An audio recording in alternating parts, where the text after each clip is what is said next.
فاقرؤوا ما تيسر من القرآن.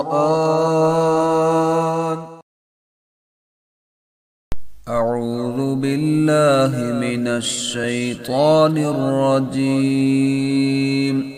بسم الله الرحمن الرحيم.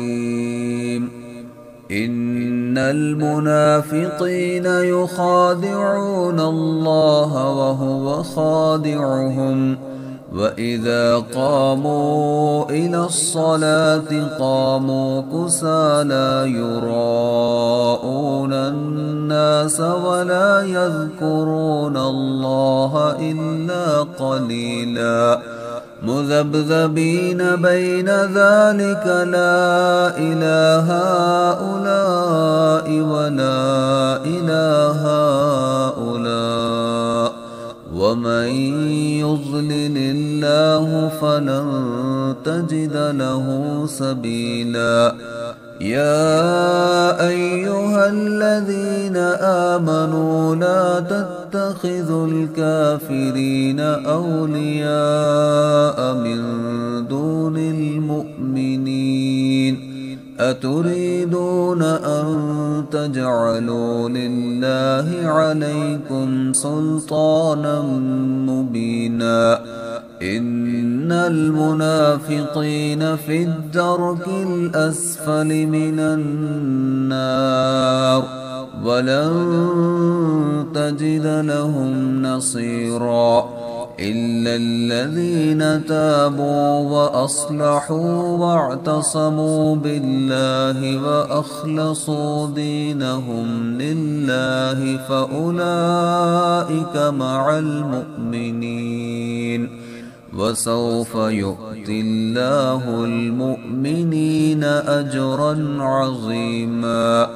ما يفعل الله بعذابكم إن شكرتم وآمنتم وكان الله شاكرا عليما.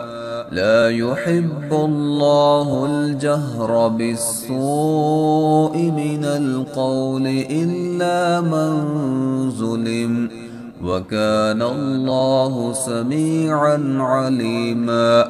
إن تبدوا خيرا أو تخفوه أو تعفوا عن سوء فإن الله كان عفوا قديرا.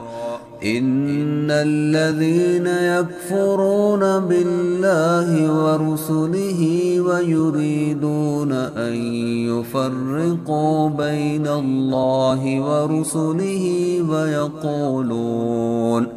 ويقولون نؤمن ببعض ونكفر ببعض ويريدون أن يتخذوا بين ذلك سبيلا. أولئك هم الكافرون حقا وأعتدنا للكافرين عذابا مهينا. والذين آمنوا بالله ورسله ولم يفرقوا بين أحد منهم أولئك سوف يؤتيهم أجورهم وكان الله غفورا رحيما.